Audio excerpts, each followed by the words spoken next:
to A1R Psychic Radio here on Moonstruck TV with Amanda Hall Psychic all the way from the Gold Coast. So no matter where you are in this amazing planet of ours, I hope you've had an absolutely sensational and fantastic last 7 days since we did the show. I know I'm being overly optimistic, but I like to be optimistic. I think we've had enough doom and gloom in the world to last us a lifetime in the last 18 months at least. So let's sort of just try and avoid that sort of subject this week and just focus on some positive things for a change. Like we're all still here, we're all still having fun. We're all on this journey together where we're sort of exploring new territory all the time. And that brings me to the Simply Tarot card of the week this week, which is the Page of Wands. Now, a lot of people, when they're first starting out learning the tarot, they find the court cards really confusing because they don't sort of really understand how that represents or fits into their life. So a simple rule of thumb: the pages in the tarot deck, to my opinion, are females, are young females under the age of 25. I don't know too many men around the world that wear a dress on a daily occasion, and that's why I call the pages the females, and the knights are young males up to 25. So, of course, kings and queens are obviously who they are, the female and male equivalent. This week we're featuring the Page of Wands. Now, this is a young woman up to 25. Wouldn't it be lovely to be again under 25 and know what we know now? Well, that's a story for another day. But the secondary meaning is travel overland. Now, this is the area that I'd like to focus on. Now, for many of us, we haven't been able to do a lot of travelling or go to the places that we want to see or do or visit relatives or just genuinely have a great time and hang out and loosen our mind and our emotions a little bit and just have some fun. So this to me is the card that sort of says, okay, even if we can't physically travel, let's do some armchair travelling. Let's do some travelling over, watching a documentary somewhere in a beautiful place that we'd long to visit, or maybe do some armchair travelling with your device and have a chat with somebody that's long distance away from you, and do it in person, do it as a video chat of some form on your device or one of your many apps that you've got. Let's make this travelling feeling sort of wash over all of us, that we've got something exciting on the horizon. We're looking to go to somewhere different or experience something new this week. And that's how I'd like to see that. Even if you are restricted in where you're living at the moment and not able to travel very far, let's find some creative ways of bringing travel overland into our lives. And I think that's the theme for this week. Let's sort of get your bag and your hat and let's go somewhere exciting, even if it is only over our device, but we can make it fun. So even if you set up a video chat with someone that you love that's a long distance away, try and make it a fun event. Put a silly hat on or put some sunglasses on or do something silly to make this a really like a travelling experience, like a little mini holiday. And I think we could all do with that. So this week, I'm pleased to sort of say astrologically things are a little bit calmer than what they've seemed to have been for such a hell of a long time, which will give me an opportunity to talk about something else after the astrology segment that has been in my mind to talk about for some weeks now, but there hasn't been the luxury of time to be able to do so, because astrologically every week I say, wow, we're in for a big week. And look, this week's no exception. It's just things are a little bit more dampened down than what they have been and a little bit less urgent to talk about. We still have the sun in Cancer, which is the nice time of the year where we should be reconnecting with our emotions and our family and sort of nurturing ourselves a little bit and taking care of our own emotional well-being. And that still goes for another few days to a week. So, as the Cancerian energy tapers down and we head into the busy time of the Leo time of the year, let's just catch our breath and do something nice for ourselves, pamper ourselves a little bit. We also have Venus, the planet of love and affection, is conjunct or holding hands with Mars, the planet of action in Leo. Now, I spoke about last week, anybody that's looking or seeking to have a new relationship, now's the time. Put your best outfit on and go out and strut your stuff, or sort of take a gamble, do something different. Look, I'm not a big fan of the dating apps and all those sort of things. Look, I appreciate it's the modern way of the world and probably became even more important in this last 18 months. But whatever it is, your personal way of strutting your stuff, of getting out there, making yourself available, love doesn't knock on the door and say, hey, do you want to fall in love? You've got to actually put some effort into the situation. And with Leo there, you've got the ability to sort of come across and sort of be positive, be confident about yourself, that you've got something really amazing or a lot of amazing attributes to just offer somebody else, to get to know them, to get into a relationship and start to find some personal happiness. It can also be seen as a time to be able to really sort of put yourself out there on the centre stage, particularly if you're looking for a new job and things like that, that you really have to appeal to somebody's, theatrical side, or somebody that's going to need to take notice of you to give you that position. So it has that meaning as well. We have Saturn, the planet of discipline, making an uncomfortable connection with Uranus, the planet of the unusual and the unexpected.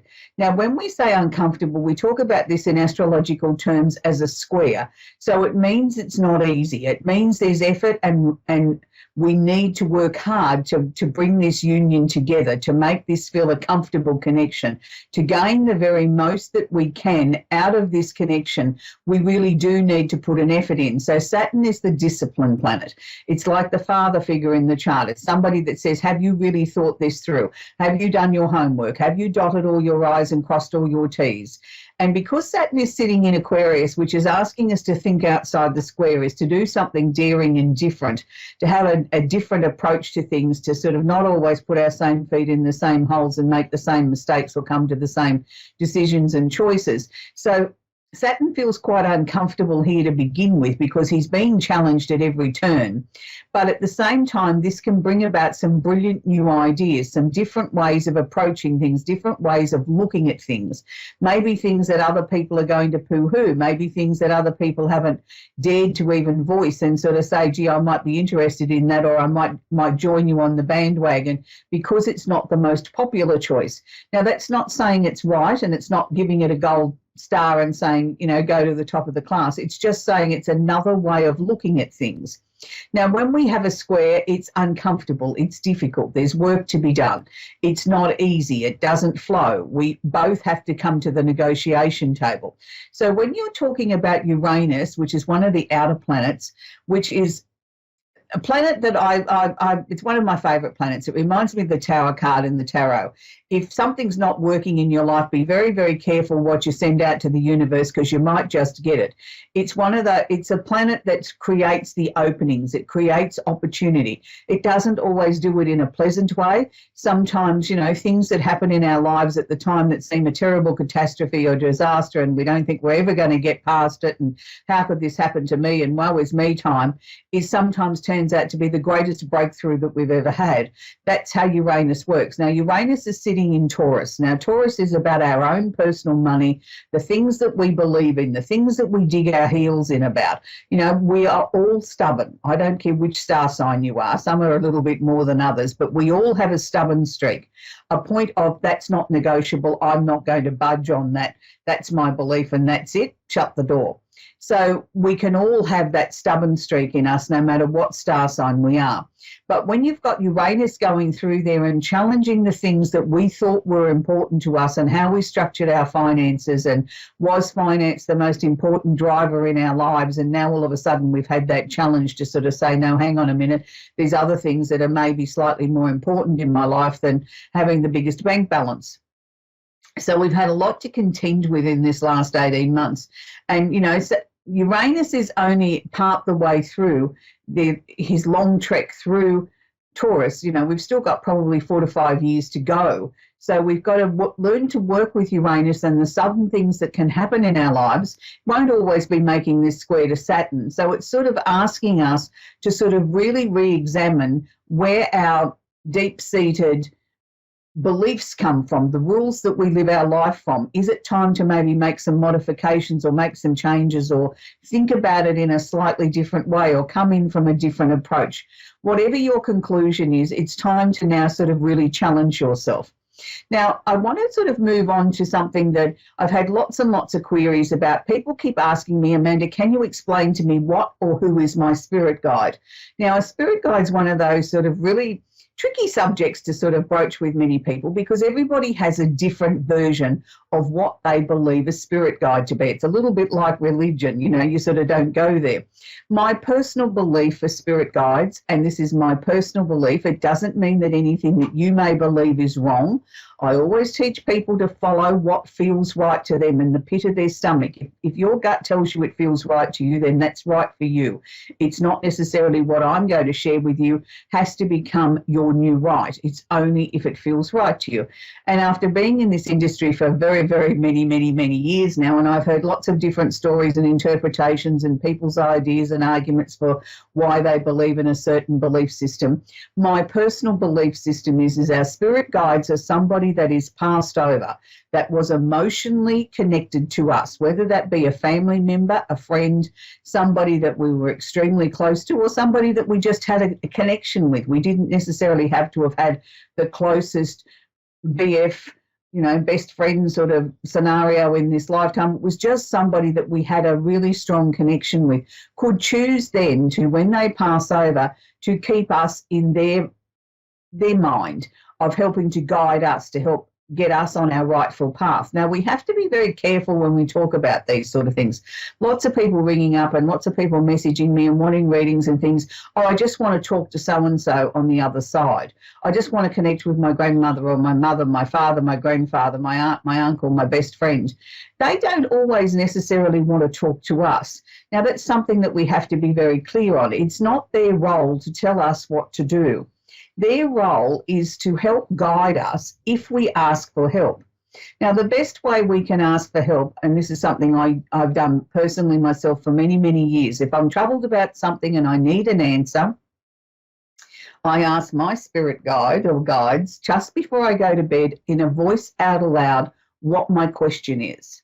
Now, then I take it, whatever is the first thing that comes into my mind when I wake in the morning, is their answer or is their guidance. And it may not even relate to what I've asked, or so I think, but I have a tendency to write it down in a little book.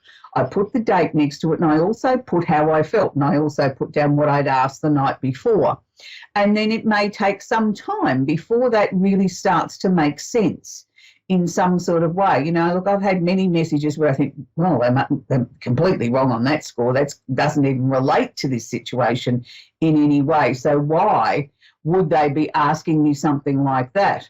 And it's interesting that you need to sort of look at things like that as you say to yourself, well, why would this be happening? And it's something that we need to sort of look at very squarely and say to ourselves, this is what we need to be doing. We need to be sort of following the guidance that has been given to us, and that we need to be able to focus on that and say to ourselves, this is what we want to do, and this is how we need to be looking at it in a way that we can sort of say to ourselves, this is the answer that I needed. This is what I needed to be able to focus on and to be able to look at in my life and say to myself, this is the guidance that's being shared with me. So please don't be offended if they don't want to sort of come through and give you an answer or have a chin wag with you because you want answers. It may not be something that they're comfortable with doing, or they may feel that you already have the answers and you need to take this journey on your own, knowing full well that they're always around us. They are with us every single day. We don't need to be constantly pestering them to sort of live our lives for us here on earth. And that's the important part, I think, that we all need to accept. They've done their work. They've lived their life here on earth.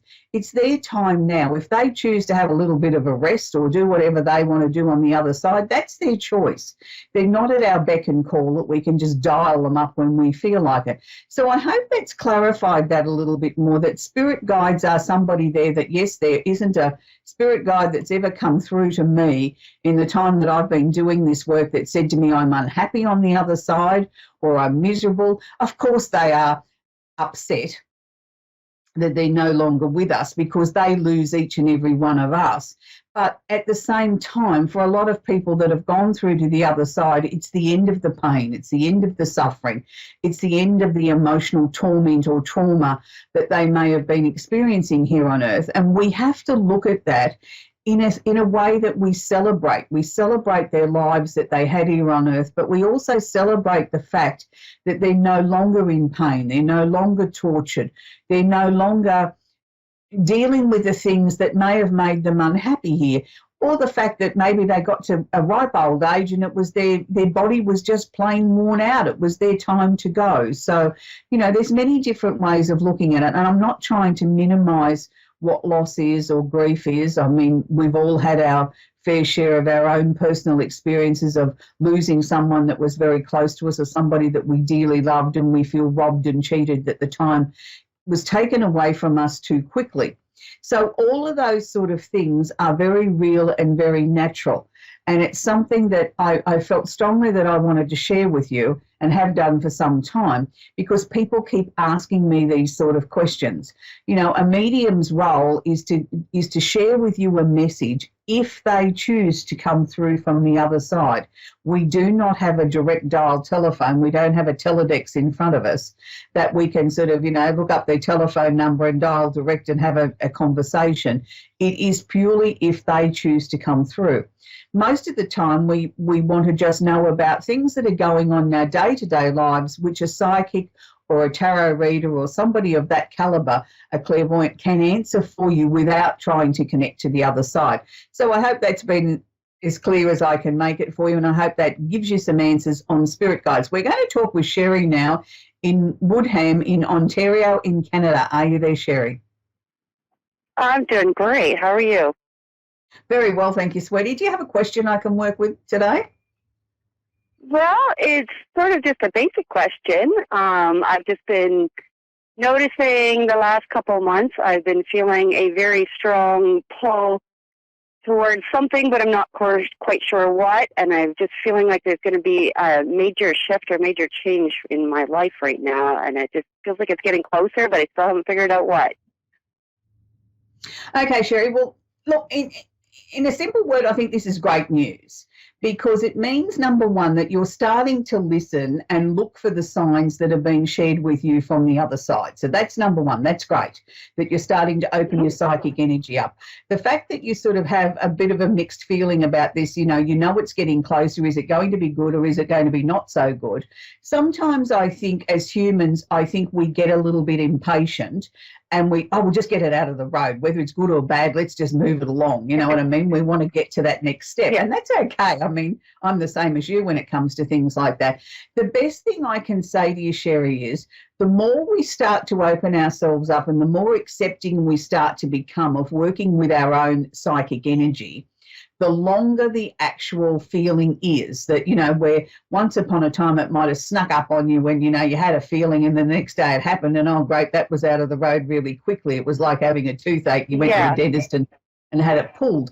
But the more we become at one with this sort of energy, the longer we get to experience the feelings like you're getting now. And we start to get a bit impatient, and we start to look around our lives and think, oh, well, I'll sort that out and I'll get rid of that. That'll get rid of the feeling. That doesn't always work. So my answer to that is, unless it becomes that urgent that you can't physically, emotionally and mentally stand it, that you have to make a decision or a choice, then don't do it. Because you don't want to do something just for the sake of trying to move that feeling along, because that feeling's going to come back even stronger, and we then maybe made a choice or a decision we didn't have to make, or made it prematurely, and could have actually made that feeling become longer because we've tried to hurry the process up. So what they were showing me for you, Sherry, is the fact that you are definitely coming to a massive change. I think that there's a number of areas of your life that are going to be sort of, say, completed, where we're going to have opportunities to move on, to sort of really expand things right out. And I think for the moment, the most important thing you've got to do is just enjoy the journey. It's like sort of watching a movie of someone else's life. Get the bucket of popcorn and sit there and enjoy it, because there's going to be many, many things that are going to be presented to you. And some of them are going to seem downright stupid. And you think, well, why would they show me that? Just go with it, because sometimes it's about, filtering out what we need and what we don't need. It's like sort of emptying your mind, and you've got the front row seat in the movie to see the useless things that you've tucked away for later on that have been absolutely of no use to you whatsoever, but you've kept them anyway as thought patterns or memories or experiences, and it's like, oh, good, we can get rid of that now. So it's a bit of that as well. I feel that your major changes are going to start to take place in around October. So we've still got a little bit of waiting time. So all I can suggest to you is don't dismiss anything. Work with it. If it feels great, go with it. If it feels rotten, say, okay, well, I'm in for the ride anyway. Let's go. Let's experience everything, warts and all. And, treat it with a bit of a sense of humour, because our spirit guides from the other side don't always want things to be serious either. They like to have a little bit of fun along the way. And as you're starting to open yourself up and work with them more, let's keep it as lighthearted as we can, but also taking notice of what's being shared with us so we can sort of make the journey a little bit less bumpy. I know you're going to be actually surprised in a positive way when things settle down how much progress was made in such a short space of time once everything starts to unravel. And, there might be days there where you feel a little bit uncomfortable or feel downright, this is not what I wanted, but go with it anyway, because let me assure you, the reward at the end of this is absolutely fantastic. And you will have the life that you deserve, which is, you've given so much to so many other people over your lifetime. It's now time for you to start reaping some rewards for you and to be able to have a lot less of a stress-free life, where life can be sort of almost predictable, but in a way that I'm comfortable with it. So I know that this is a bit tricky for you, Sherry, but I know you can handle it really well, sweetie. Okay. Thank you. Now we need to move. Did you have something else you want me to quickly answer for you, Sherry? No, actually, I'm good. Okay, lovely to talk with you, sweetie. We're going to talk with Regina in Oxnard in California, USA. Are you there, Regina? Yes, I'm here. Do you have a question I can work with, please, Regina? Excuse me? Do you mind sharing it with me, sweetie? I really can't understand you. Let me see. Do you have a question? Oh, okay, hold on. Actually, I do. I want to see if any of my family is trying to contact me from, the afterlife, or I have access to all my family, actually. Okay. All right. Starting from Gina, my parents to my kids. Okay, sweetheart. Look, I'm sorry that you've had so much loss, but is there a particular question I can answer, something that's, troubling you in this lifetime that gives the opportunity for someone on the other side to sort of come through with their message? Because they don't necessarily just jump forward and say, give this message to Regina. They like to have something that they can answer for you. Yeah, okay. Are they really good? Are they really around me? Who's definitely, sweetheart. Who's around me, or who's trying to contact me?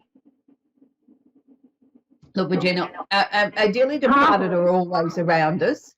They never, ever leave our side. They are always there.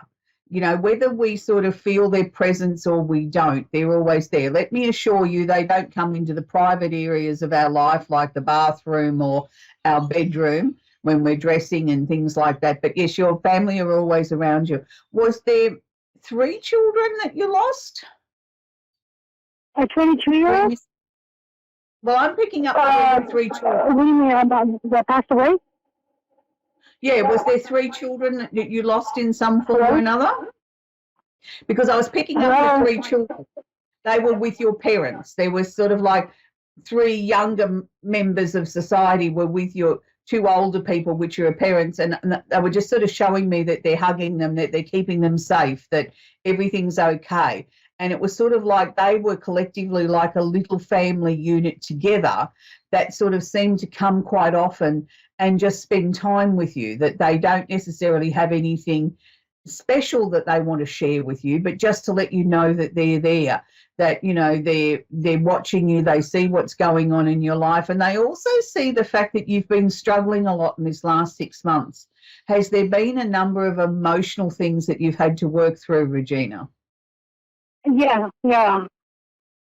Because they were showing me that there was times there where they literally, all 5 of them, had their arms around you like in a big group hug, like a big bear hug, trying to keep you safe, trying to make you understand or feel that you weren't alone, that there was someone there with you, sort of hugging you, telling you it was going to be okay, standing by your side, sort of trying to sort of ease not so much the pain that you were in. I don't think it was a physical pain. I'm looking more at an emotional pain, sort of trying to help you through this and sort of say to you that everything's going to be all right, that, you know, there is going to be light at the end of the tunnel.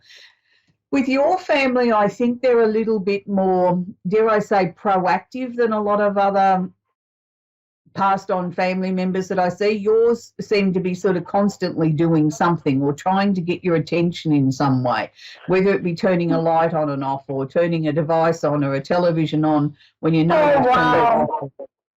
And that's their way of just letting you know that they're there. It's sort of like what they were sharing with me. It's not so much that you're skeptical, but it's like you like to see something physical to say, well, I know that was mum, or I know that was dad, or I know that was grandma.